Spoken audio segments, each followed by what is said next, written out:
Ever feel like your mind's got a hidden bug? And I don't mean a psychological issue. I'm talking about a deep, technical vulnerability in your core operating system. Today, we're going to run a diagnostic on an ancient piece of code that might just be corrupting your mind from the inside out.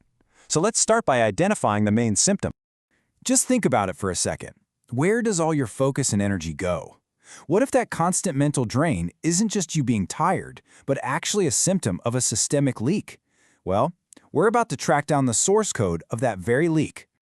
All right, let's begin the diagnostic. We're going to put a name to this invisible bug that's been running in the background of our minds, probably for centuries. Okay, so the technical term for this bug, coming from the ancient Pali language, is asava. Now forget all those dusty old translations. In modern terms, an asava is a system state where unfiltered sensory data leaks into your mind, ferments, and starts corrupting your core logic. It's less a single thought and more of a chronic state of system intoxication. So let's break down the bug's name. The first part is Kāma. This is basically the initial data input. All the attractive sights, sounds, and feelings the world throws at you that just grab your attention.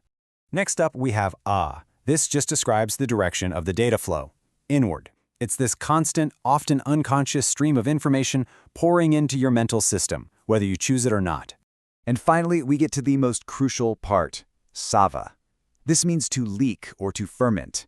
And this is the corrupting process where sensory data doesn't just pass through, it actually seeps into the cracks of your system and begins to spoil, altering your mind from within. So you put it all together, and what do you get?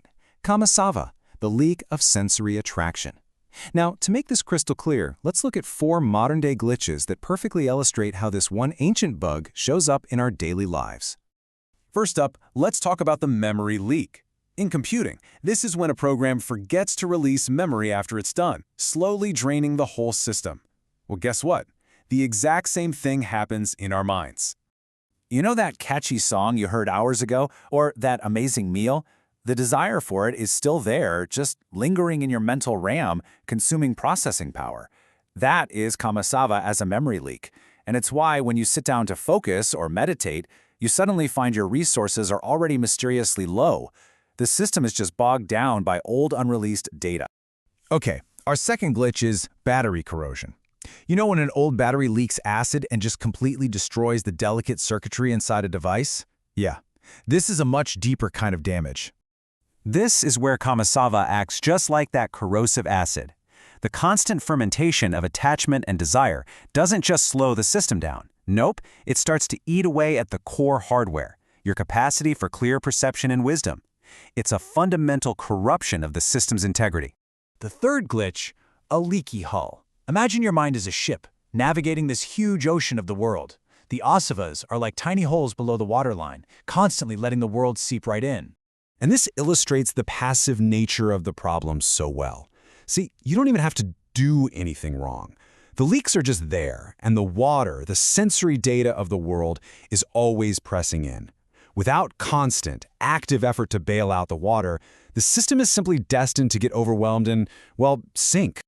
And our final glitch, data fermentation. Think about fresh grape juice. It's pure, simple, a direct experience. But if you put that juice into a contaminated container, it doesn't stay pure for long, right? It ferments, it sours, and it turns into something pretty toxic. This is Kāmāsava at its most subtle. The initial sensory input, the pure perception itself, isn't the problem. The problem is the contaminated environment it enters, a mind that's already steeped in the fermenting residue of past desires. This is exactly how a simple sight or sound can spoil and turn into obsession, anger, or anxiety.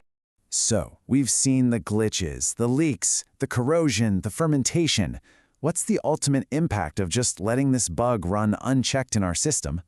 Here's the bottom line. As long as this leak exists, your entire mental system is basically in a state of chronic intoxication. And what that means is, no matter what you try to do, think a clear thought, make a wise decision, feel genuine peace, the output is always going to be contaminated by the corrupted data flowing through the system. But hey, this isn't a terminal diagnosis. It's a technical problem, and technical problems have solutions. The ancient texts actually provide a patch, a clear procedure for sealing these leaks and restoring the integrity of the system. Okay, so the patch is basically a 2-step process. Step 1. Guard the gates. This means you start actively managing the inflow of data through your senses. You become the security admin for your own mind. Then, step 2. Purify the data. You use wisdom to clean up or kind of evaporate the corrupted data that has already leaked in. And the result? You get asavakhiya, a state where the outflows are ended, the leaks are sealed, and full system integrity is restored. And really, that's the ultimate takeaway here. The goal isn't just to, manage the symptoms of a buggy mind. It's to fundamentally patch the vulnerability. Because it's only when the system stops leaking, when it stops fermenting, that it can finally experience what it was designed for, a state of absolute, incorruptible clarity and freedom. So let me ask you, what would you do with a mind like that?